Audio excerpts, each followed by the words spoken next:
We are back with another of They Cooked They Boots. Zeboot.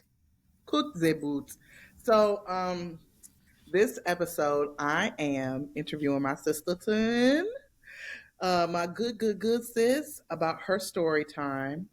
Um, it was, let me just say this, it's so trippy watching your friend like share their story and be vulnerable. And number one, I'll just say this, damn, your vulnerability was just so moving.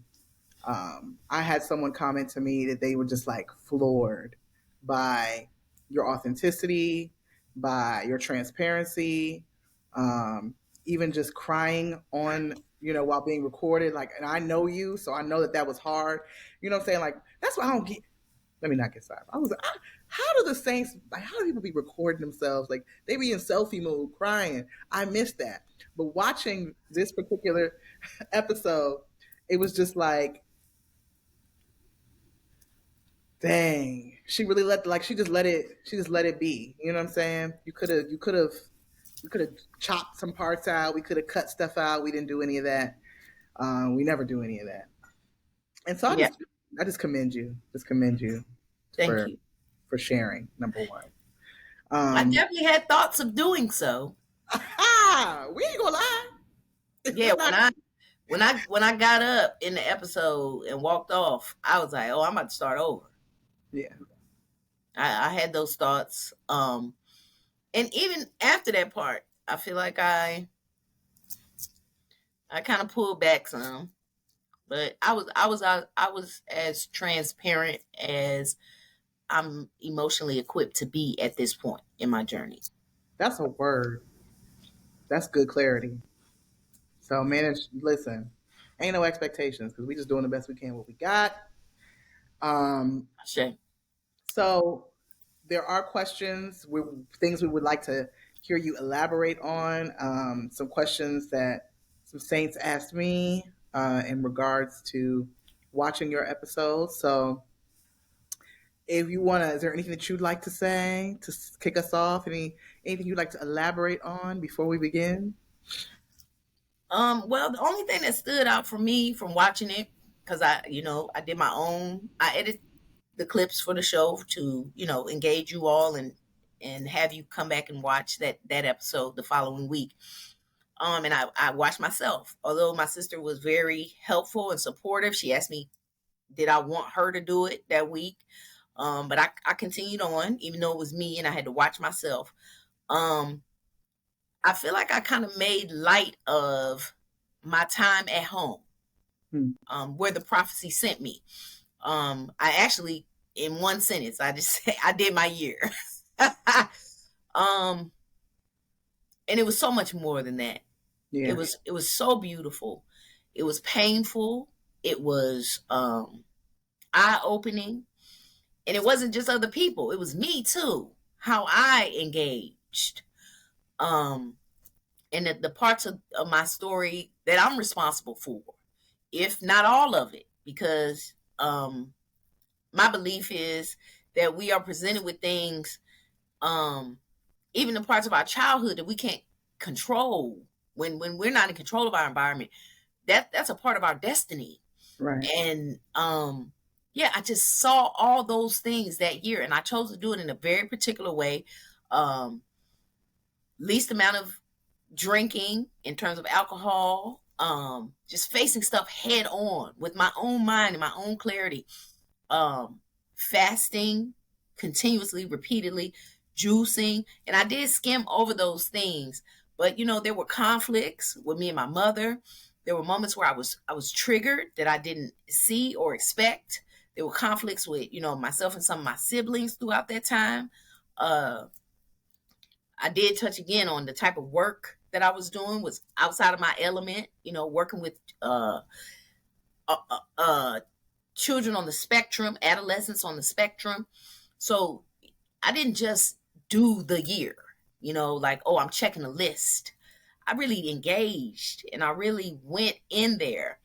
And even with that, clarity was brought to me again about how I participated in the heartbreak from that relationship, the role I played in it, how harmful I was to that person, things I had not healed from, stemming from not giving my mother grace, not forgiving her. And I think those things, again, I kind of just, brush past it for time's sake and to maintain track of the story. But it doesn't go without saying that I recognize my responsibility and the role that I played in those things with the various tools that I use and techniques that I use to live through that experience and to get the most from it. Um, okay. I mean, I think I think that's you just touched on so many questions that I want to ask, but Let's do it. I'm excited. and And so please don't pick me apart, ladies and gentlemen. I want you all to know that. you are not going to be picked apart. You didn't pick me apart. I think picking apart is good. I Maybe think it's I think it's good. I'm ready. the genre of your story is different than mine, so there will be different kinds of questions. I think yours is probably even a more personal and sensitive story, you know. So, but I'm going to be gentle because again, the goal is just liberation for us and whoever's watching. I So, should. no harm. Um, so let's take it back to the beginning of the story. Okay. And I go, out of discretion for, your ex and out of, respect and just maturity, you know, you didn't go too much into detail into the ins and outs of that dynamic. But I Mm-hmm. want to ask a question that I had watching the clip. I lived it. I lived the story, but also watching and hearing you retell the story. One of the questions that I had was, what was the purpose of being in this relationship for you? What, number one, this is a two-tiered question. Number one, what was it that initially attracted you to this person, right? And then number two, what was the point, the purpose, the lesson, the blessing that was supposed to come out of your interaction with this individual? Mm. Well, in hindsight, the person, I may have stated or not, we were coworkers for years before we became involved. And they had expressed attraction to me, and I was like, never.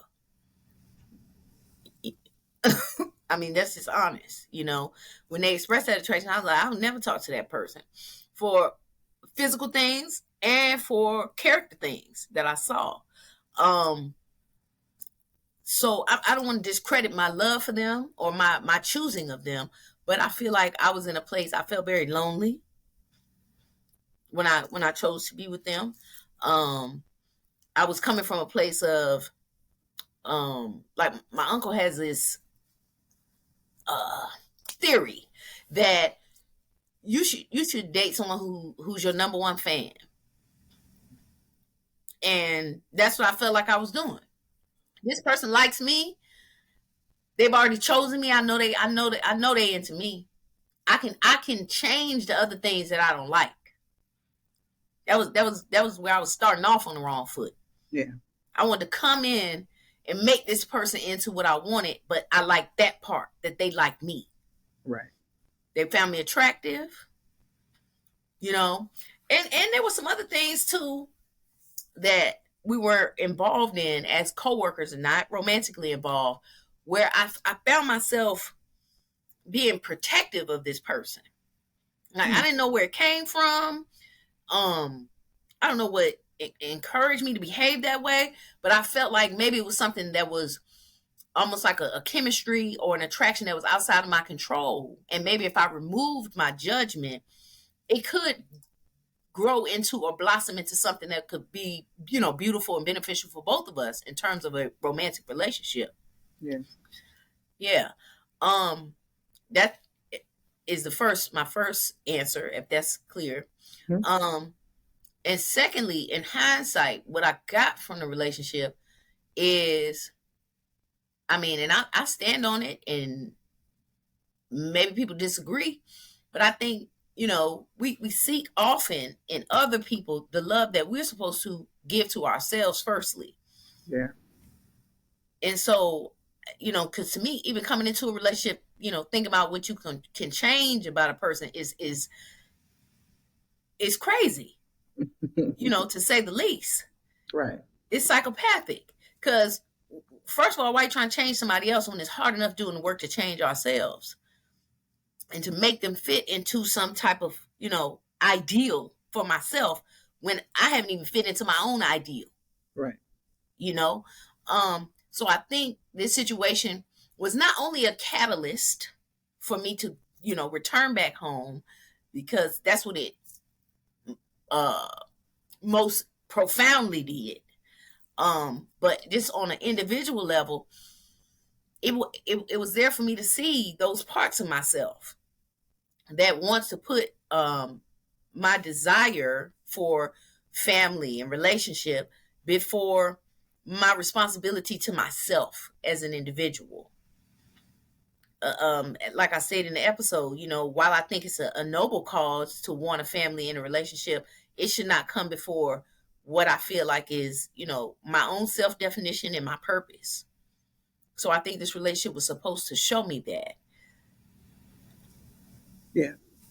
And specifically because when it comes to relationships with other people, one of the, I mean, even our dynamic, one of the biggest benefits is the principle of humility. And as we understand it, it's one's ability to correct oneself, to correct others, and to seek and receive correction without malice or attitude. But then, and that's on a very like just the definition level. But then as we learn, we grow, we understand that people come as opportunities to grow our humility and grow our self awareness because humility begets growth, Mm-hmm. right? Anytime you stretch or step outside of your comfort zone, anytime you surrender, you're made better. So, how would you say your humility was transformed throughout the relationship and the process? Completely. Yeah, I had to bow down to my own faults and behaviors, because what another thing I recognized watching the episode, I felt like I wanted to make sure, which I may have done, I didn't want to villainize that person. I, Right. I No, think right, but and I want to make sure I did not do that because I was, I'm hell on wheels too. When I struggled with my things, and I struggled very, prevalently then during that time with my alcoholism, the way I speak to people, the things I say to them, and while I may hide behind, oh, I'm saying this because I want you to be better or whatever. It's about how you say the things. Was it coming from a place of love, or was it coming from a place of tearing that person down? And I did things like that. So I had to admit those things, not just to them, to myself. That ugliness was coming out of me. And I had to have a honest lens of looking at, were those things that I said causing irreparable damage to us? mm, Because if that person doesn't have, certain tools and levels and ability to forgive and heal, they still harnessing that. yeah, They can still hear me saying those words yeah. while I'm saying I love you. I didn't mean it that way. Hmm. So yeah, in terms of humility, I had to deal with the fact of, even as painful and dishonest as I felt like that ultimate scenario that I shared with y'all was, I had to deal with, perhaps my behavior caused that. Like a get back or revenge. Not to say that it would be principled or it was honorable for her to be or do that, but perhaps it was an inability to trust me further or to feel safe with me as a partner that led to that. Yeah. Yeah, because I mean, that's a good point. Because I was just thinking in my own relationships, there's so many times that we get upset with somebody else for responding to a catalyst that we provide, that I provided. Mm-hmm. Like Mm-hmm. I know, like it's my character defects you're rubbing up against. Mm-hmm. I can't be mad at you for responding. And not saying that, and I don't, in your situation, knowing the details, I don't think that that's like directly what happened, but it does Right, play. not justifiable that way, but it's like a cancerous cell that tends to Mm-hmm. grow, and then now we in full blown stage 4. Mm-hmm. Um, so then my final question on just this the first part of the story was, you mentioned, you wanted to keep your family together. You didn't want to end the relationship. And not at all. Although that you met the person, and your first thought was hell no, and you came into it trying to change them, at the end of it, they wanted out of the relationship and you didn't. Mm-hmm. Do you, why? Do you feel like you didn't want it to be over? And not outside of the desire for family, right? But in detail, and I'm asking like on an emotional level, why would why did you want to stay, and why were you in a place where even they're saying I don't want to be here anymore wasn't enough? Mm. I think that's a cocktail. That's a number of things. Um, uh, Going back to my original point of what the humility showed me, being unhealthy. Um, I think it's some things from my childhood, seeing my parental example of a long term relationship being sustaining through things that were okay. This is just unhealthy, unsafe. Both of you should bail. And thinking, we can fix this, we can work through it. Because I probably still would have wanted to be there and still wanted to change things about Yeah, her. yeah, You see what I'm saying? So it was a mixture of being unhealthy, a mixture of comfort, loving them as a person, loving my puppy, you know. And when I say comfort, I mean like, it was in my city. We had a home together. Just the things that were routine that I felt secure in. yeah. I mean, and she's a mover and a shaker. She's a powerhouse of a woman. So I get that. Yeah, that and then that's I say, loving her as a person. I mean, I Yeah, feel like together, had we both been healthy and it was maybe a different world, like what? Like I yeah, literally thought this was my person. This yeah, person's wildly creative, wildly beautiful. I just felt like it was certain things I wanted, like I said, wanted to fix that. I was coming from again an unhealthy place of control, but I'm thinking that I'm saying good things. Like if you just had the discipline to do this, if you had the consistency to do this, which all of that is well and good, but if this person is not choosing those things for themselves, that's when it starts to become unhealthy. yeah, But I wanted those things because I think what I have a history of doing is living in a potential with people. Yeah. And yeah, not looking at the actual receipts and facts. I look at what a person could possibly do and be. yeah.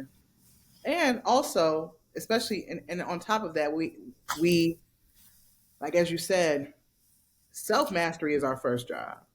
Period. And so when I find myself like in a situation and I'm giving things to the person that I'm not giving to myself, or I'm expecting things from the person that I don't hold myself accountable to producing.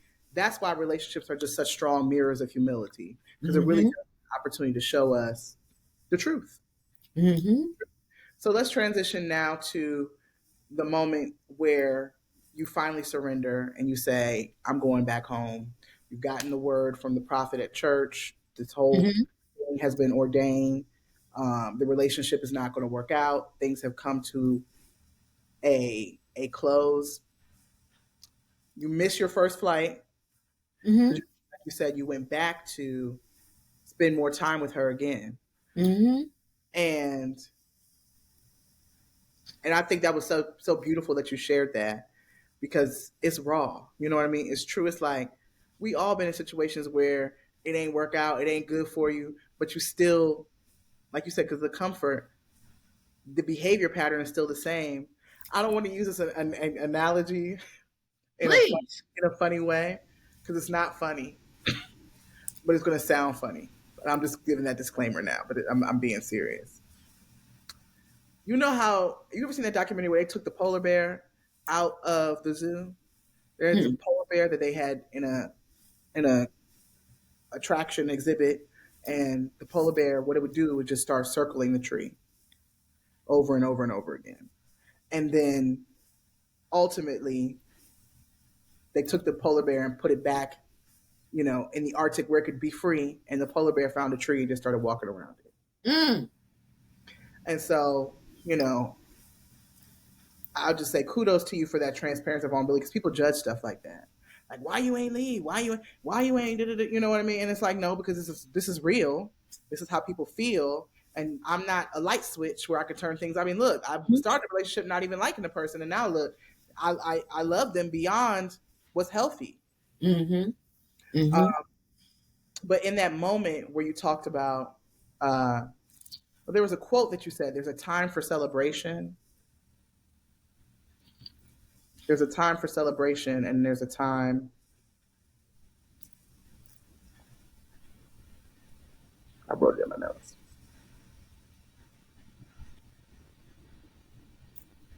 There's a time and a place for celebration. And you were talking about this the turning up and stuff like that, and and how that contributed to your process. What made you say when you got home, back with your mom's house, that you didn't want to quote unquote celebrate in that way anymore? Um. Well, for one, I knew a lot of my quote unquote celebrating. I wasn't. I was escaping things. Um. Yeah.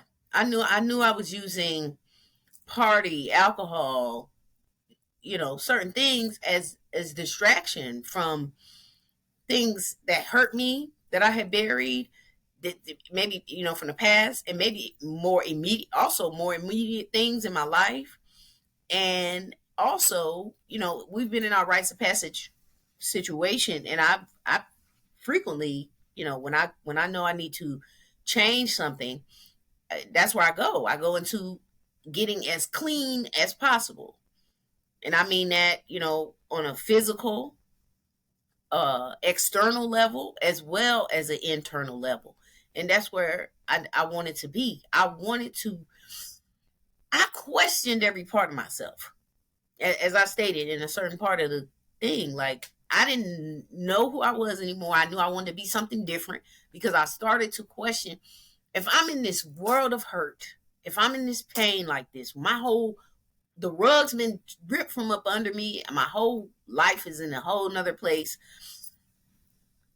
I was on a responsibility level. What is up with me where I've ended up here? So I wanted to engage in totally new practices. So for one, I could maybe figure it out. And two, once I got done, maybe I could be somewhere different.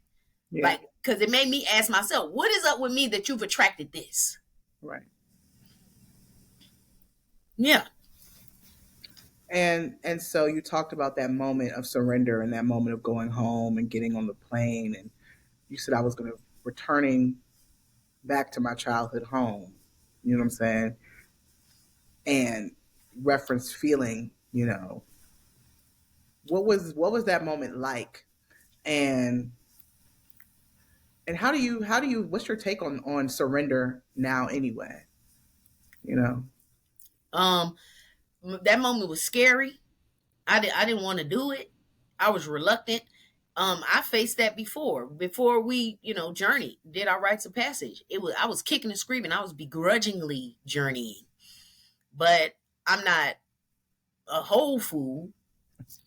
I'm a fool in large part, but not a whole fool. And I know that when spirit and the ancestors start shouting, which I felt like they were doing in that situation, they had been, whispering, nudging, and they had began shouting that soon something's going to happen that may be irreversible. Mm-hmm. Mm. And I didn't want to get there. I don't want to go there. So I felt like I was almost there. So I felt like almost like, again, like a child. Like, I had to go to my room. I had to. Um yeah, so it was scary. My mom is, a Sagittarius, so she's sorry, Sagittarius, but it is what it is. Emotionally detached. She she is. I mean, that lady there. Them December parents. Shout out to my mother. It be like that. I mean, the first night she picked me up, she was already upset she had to come get me after missing my first flight during the nighttime. That's I not. got to go to work in the morning. So I'm already feeling like an inconvenience. I got all this heartbreak, grief. We really don't want to be there. Being there, obligatory showing up. And then, she's upset about that. And I'm sitting there once I do get there, and she's like, well, I had she didn't use the word apprehensions, but I had second thoughts about you coming here. And I'm like, so I lean in. I want to hear, tell me more. Like, why? And Yeah. she's like, well, because you speak your mind. You just say whatever's on your mind. So I knew it was showtime from day one. And I mean, if that's any telling of how it went, that's how it went. It was no holds barred. It was times I felt like my mother didn't make the effort to mend things with me from, what called me to be there. Yeah. That forgiveness piece and us mending our relationship. But at that point it wasn't about her. To segue into what you finally asked, it was about my surrender. And I mean, how I feel about that now, I'm pretty sure there's some residue in my subconscious that's still resistant to things and still fighting. But if I'm aware of it, I'm fully there. Like, just show me which way to go. Tell me where to go. Yeah. Because, like I said, when I talked about the getting my ass kicked in the spiritual warfare, I feel like I ultimately won. It didn't always feel good. It wasn't always fun. It actually hurt more than it felt good, and I wanted to give up several times. I won though, just for my willingness. So that's how I feel about surrender now. Bring it. Yeah. Yeah. And I mean, I thought, so you just made a point, a correlation, and I just realized. So, you said in your relationship with your ex that your delivery was harmful to them. Mm-hmm. Corrections of things that you would say and things that you Mm-hmm. wanted for they were true. They were things that would have made them better had they been received and applied, but the delivery was harmful. Yep. And then your mom expresses that her concern is the same thing, you know. Mm-hmm. And so, did you get any lessons or anything like? And then actually, then you have to work with children where their communication is non-existent, although their Mm-hmm. frustrations are remain at a all-time high. Mm-hmm. Mm-hmm. Do you see the overarching trend, and what are your major takeaway around this way you speak to people and the lesson that came from that? Well, I did see that, and ultimately, that's what my mom and my relationship came and boiled down to. Mm-hmm. And that's what she ultimately would eventually say to me before I left. That she was ultimately grateful I came, um, and that I'm not the same. I don't speak the same way. She watches me make considerations for myself and others before I speak. Um, and I think, uh, of course, being in the home that close and encapsulated with my parents led to that. And of course, the children and the pain I felt in having to deal, like you said originally, or asked originally, about the humility of having to accept that I had to take responsibility for a part of this as well. All of those things brought me to be able to see that. In terms of the practice, I mean, that just boils down to awareness, um, giving credit to having the clarity to recognize, immediately working to correct once you see that you may have, fallen short again, um, and just practicing. It was a battlefield. It was a breeding ground. I had to work on that. Um, And what I saw for myself was I was doing and saying those things out of like a fear. I didn't want to be harmful, so I ended up being harmful because I also didn't want to swallow my words. I wanted to feel heard. Right. So in doing that, it was just an eruption. Like, let me just get it out because I'm bold enough to say it. I don't got to bite my tongue. But I mean, I can't go through every part because I don't know, you know, what shifts in you to realize that it can be said without doing more damage than what you originally trying to repair. Hmm. Ooh. Ooh. Jesus. That's so good. Yeah, Any but you I know for a fact I can say this. You firstly have to care enough, not just and only about the person, but about uh I think you have to have enough repeated mistakes because you know how that feels. Yeah. And you know you don't want to end up there. Right. Yeah, the regret of that. Yeah. Because you can't That. unring a bell. Right. Right. Yeah. Listen, I watched someone do it. I've done it myself where it's like, bleh, and Yeah. you can't you can't take that back. And Mm-hmm. sometimes the words, not necessarily the words that we're saying, but it's the energy and the beliefs that behind are there behind them, what they reveal, the Mm-hmm. projections of what they Mm-hmm. reveal. That's how you really feel.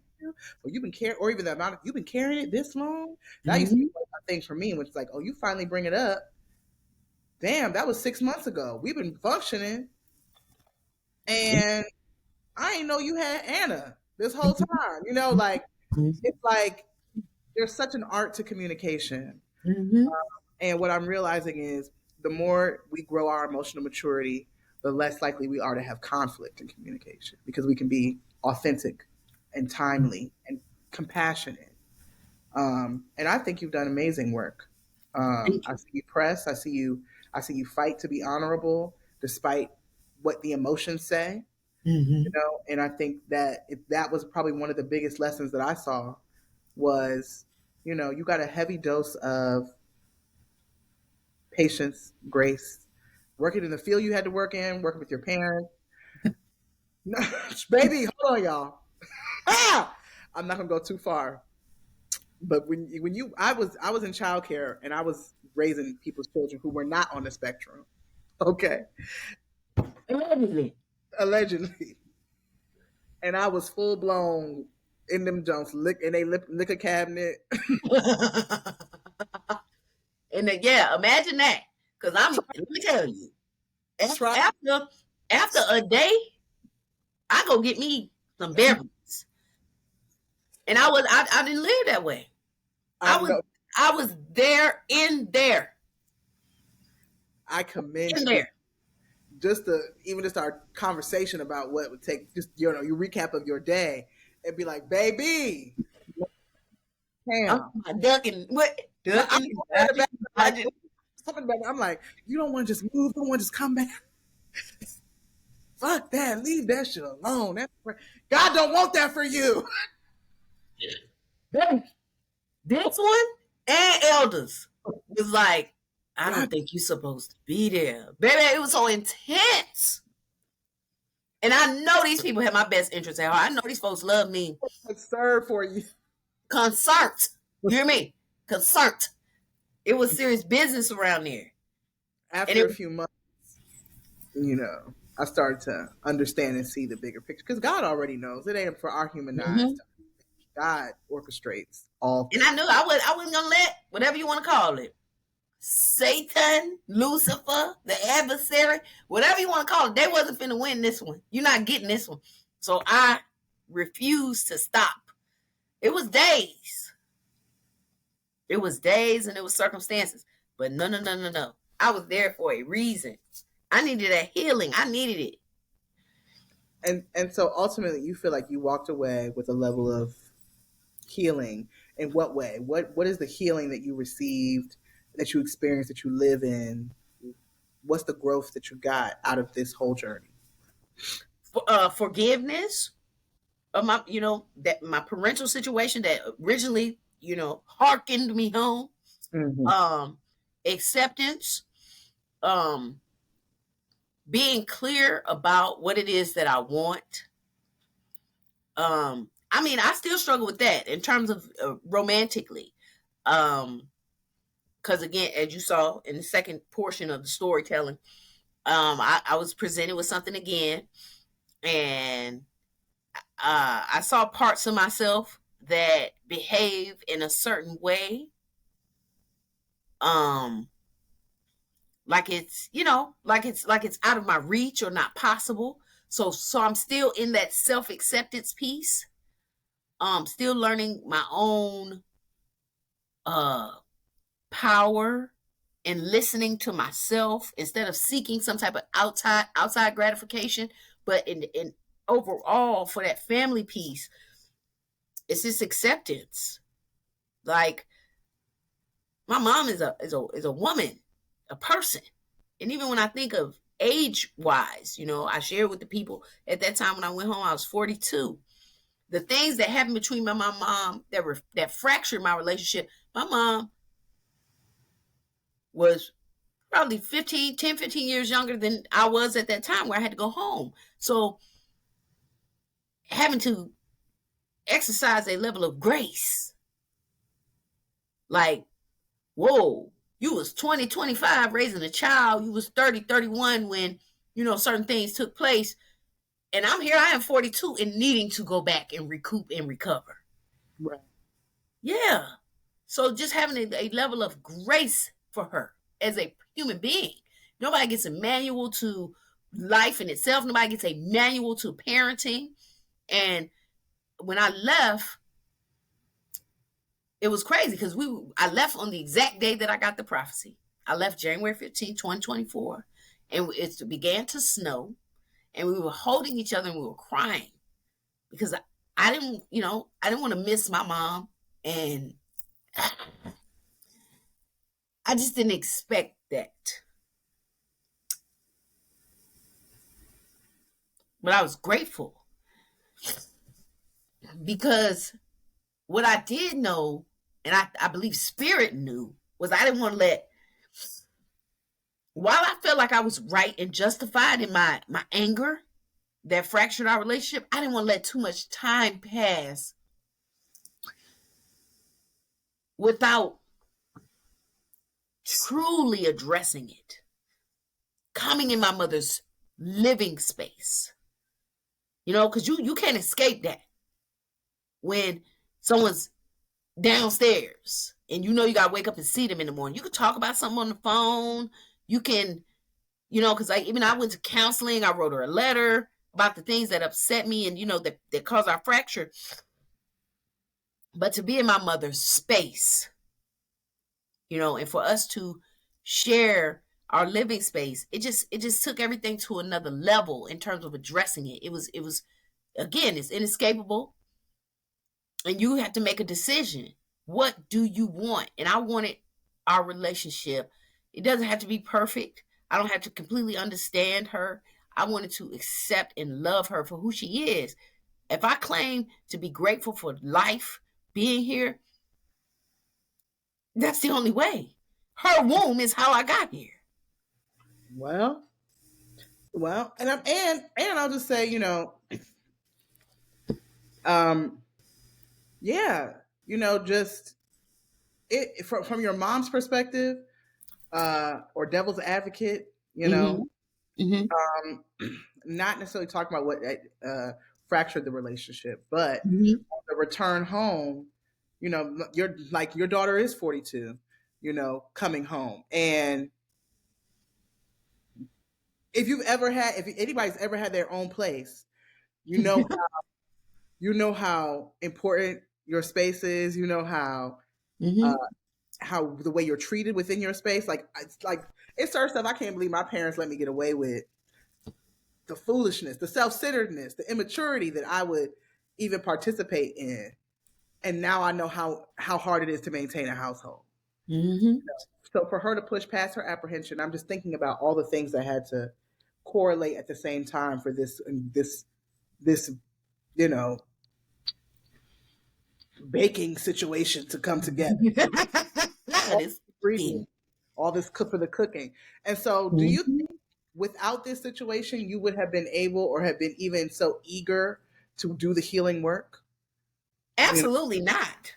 know, I It forced me into it. And God's spirit, they knew that. yeah, I was not leaving my city. I was crushed. I was heartbroken to leave Atlanta. What? I had to be pushed out of that city. Was not going. I was, baby, kicking and screaming. No. Then to go home, what? Like I stated in my storytelling, I stayed in the same space for what, more than a day or two with my parents since 1998 twice. Like 2004 and 2017. And even then, look at those gaps of those times. Like, no, I wasn't doing that. And even if, okay, we take another route for the healing work, I did my attempts. Like I said, I was going to a counselor. Even that, my relationship at that time was a catalyst for that. I knew I kept being so mean and angry with her, so I started going to counseling. What is this about? Then, as soon as I get in counseling, that's what it goes back to. Well, what happened in your childhood? So I brought my parents into it, started talking to them, and that's why when the prophecy came out, I was like, what? Like, I already been doing the work. I already, forgave my mom. I already been working on that. What you talking about?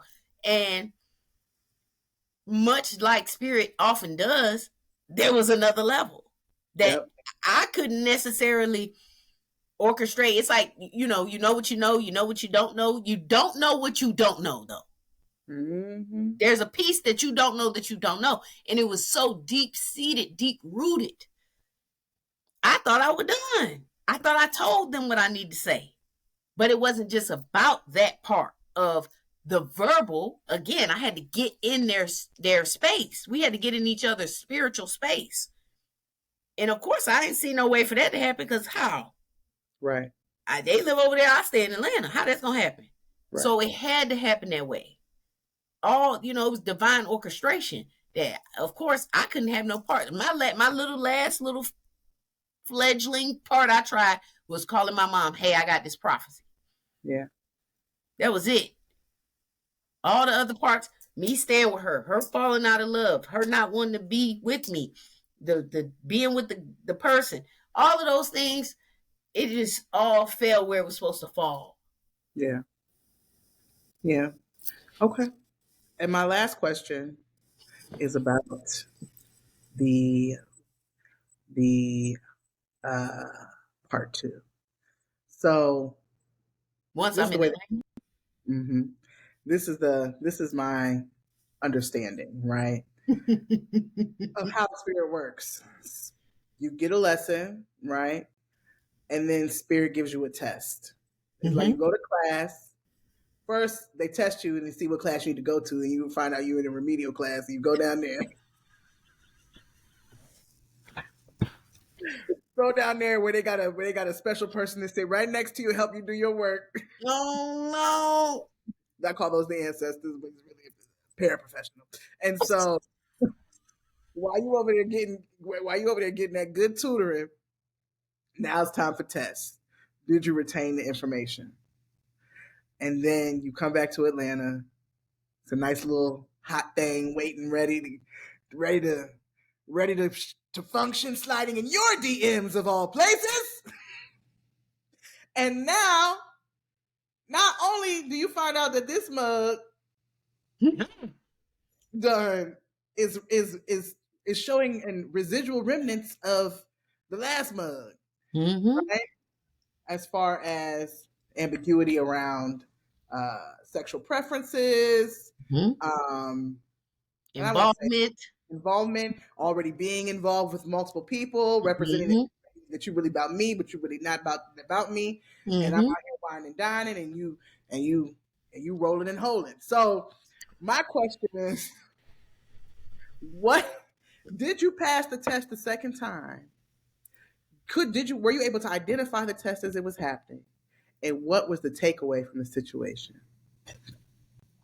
Ooh, I say overall I passed because they blocked. I would say though, as I reviewed my behavior along the way,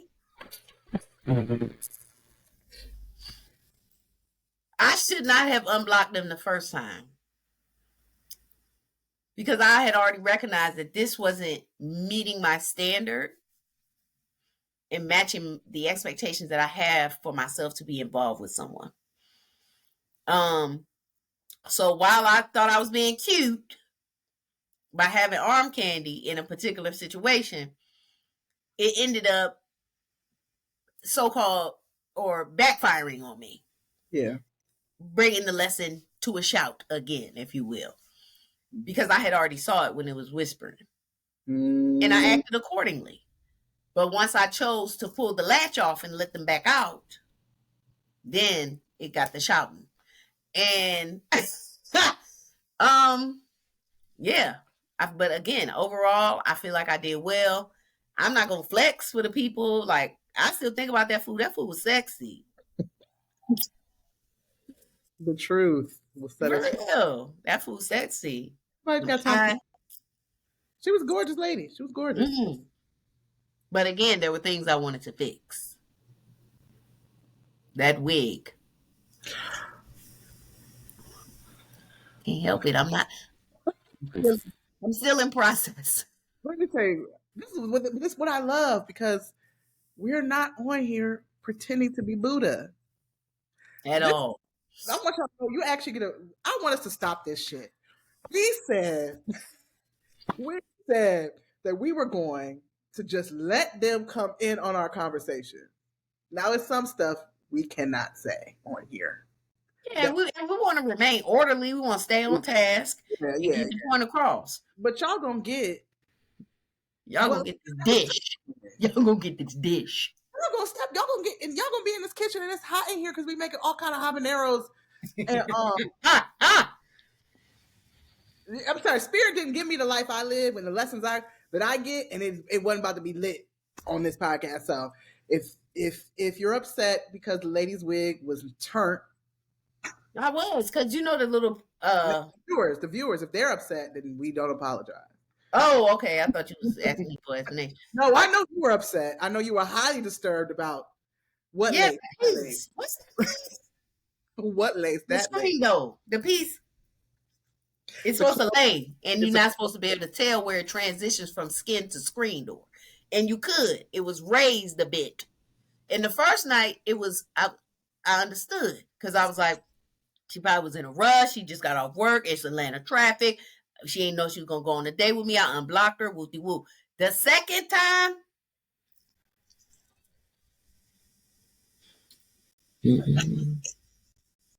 it's this for me. and then y'all know how we feel about boots. And them boots. The most, Boots was cooked on night two. first of all, you're not supposed to really have boots that are cooked. You're I literally. not literally. That's not what it's giving. The boots was turned. The boots and that lace. What lace? That lace. I cannot. Hello. Nice to see you. She was lovely though. She was. But right, and so again, so it's the things you want to fix. Is that an Aries trait? Because the Saints experience For garments. And people have to know it. You have to. why not dress Okay. your boots? Your booze will let you dress them? I will, and I do. Once we're booze. But Mm. these are the first couple interactions, and I'm looking like, because I'm out here looking like a loyal citizen of Zamunda. Okay? And, and you giving McDowell's. And I ain't talking Lisa. I'm talking about that sister. Oh Jesus. Skank. Okay? Pull it together. It's outrageous. Not McDowell's. Good night. Saints. This is my best friend. This mug is brilliant. Thank you for your vulnerability and keeping it a buck at all time. Um, is there anything, any closing remarks that you have that you feel like the Saints need? on their way out of the kitchen. No, I think this did it. This was good. Y'all see, I was about to choke up again. Anytime I talk about my mama, it's that lady, Sorry. Darnella. I love my mama. And yeah, and that's another thing. Another thing. It be mothers and daughters situations going on. I'm telling you, I'm living proof. I love how that story has unfolded. I Mm-hmm. love how you and your mom have found common ground and how you have really realized, and the true trick when it comes to challenging relationships is parenting adults and having, like, being adults and having parents, and that what they call that passing the torch over Mm, moment that needs to happen in women relationships. um, when you realize that your mom is just a title and that is Darnella experiencing Darnella's whole life, mm-hmm. and Tanisha is experiencing Tanisha's whole life, and Mm-hmm. this is Blake's journey, and Mm-hmm. that's Rhea and her story, like, Mm-hmm. and it's so on and so on for all our parents. It gives you so much grace and compassion. It's still a Mm-hmm. challenge to find out what's a boundary and not a barrier. Mm, Because a person has gone through, like, just because I understand your story as who you are doesn't necessarily mean that you get to come over here and disrupt mine. mm. But at the same time, I respect it. I respect your story. I respect you. I love you. I honor you. I want the best for you. And I think it's an ongoing learning curve. But I just keep trying. I know what it feels like to feel like they don't want to try anymore. You Mm. know, but your relationship gives me hope for mine. I say thank you. It does.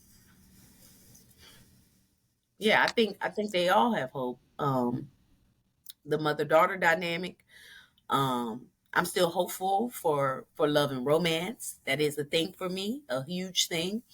Um, I am, seeking to be more internally focused though, and Yeah. hopefully it will find me. Yeah. Um, and just coming off of, just seeking a romance to put my love and my passion onto, and finding, my purpose first, and then hopefully it will follow. Just seeking to remain in order.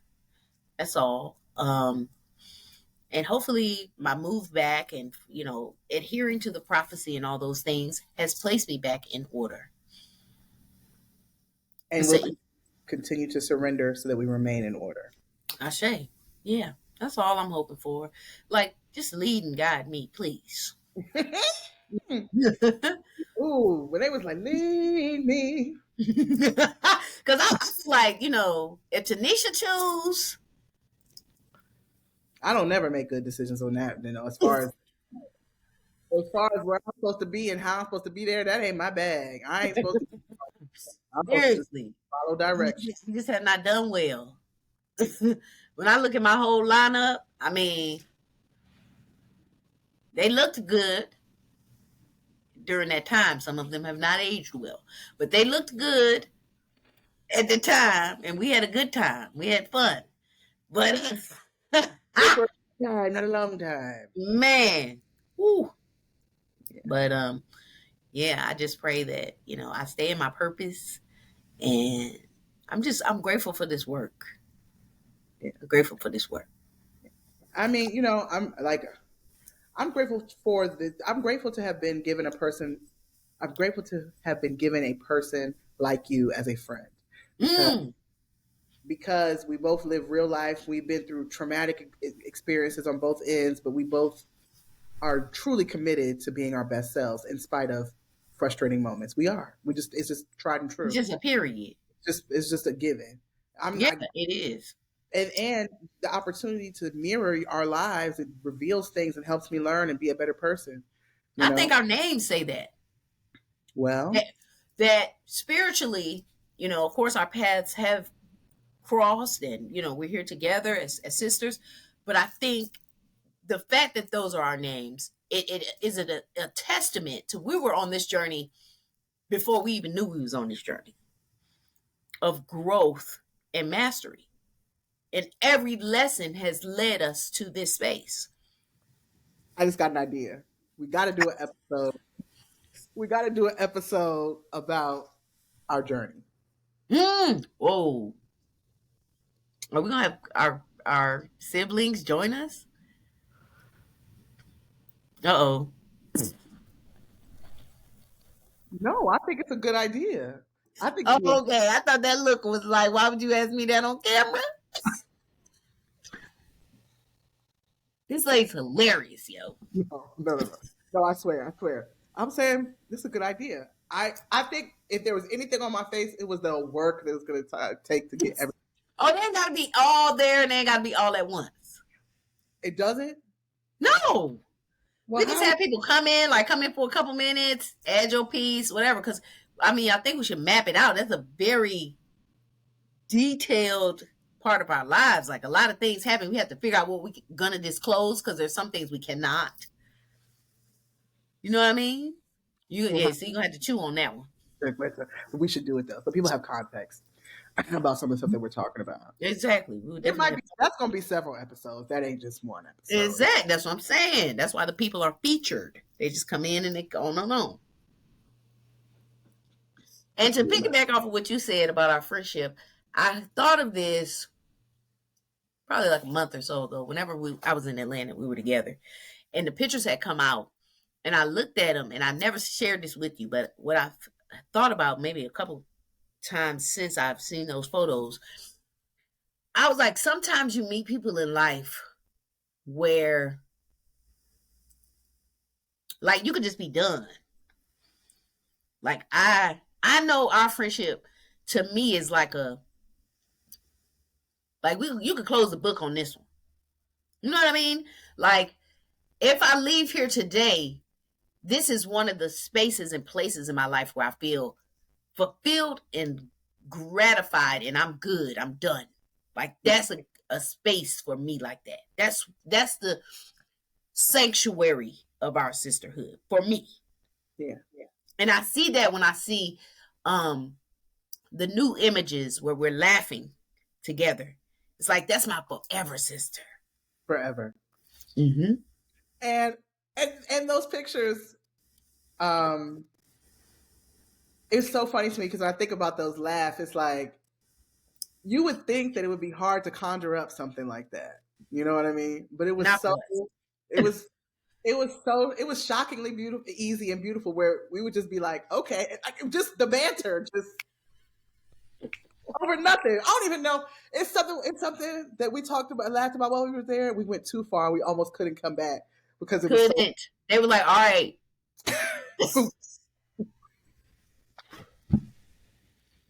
We was done because whatever it was, I can't even remember, but whatever it was, we were cooked. Here's the thing. Whoever told us to laugh, we were probably laughing at them in the fact that they're the ones who told us to laugh. And we were like, no problem. We wanted a challenge. No.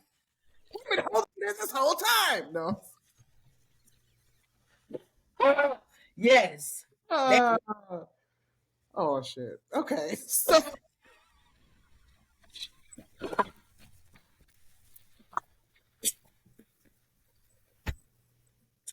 done. I'm sorry. Okay. I got Cook boots. Cook boots. Stay tuned. We'll be back with more. Like, share, subscribe. Yeah, do that. We gotta work on our intros and outros. But you know what? We really don't have to do a goddamn thing. Don't have to do anything at all. All right. We gonna show up and be great. Yep. They say all you do is be black and die, and we're killing it. We're killing it. All right.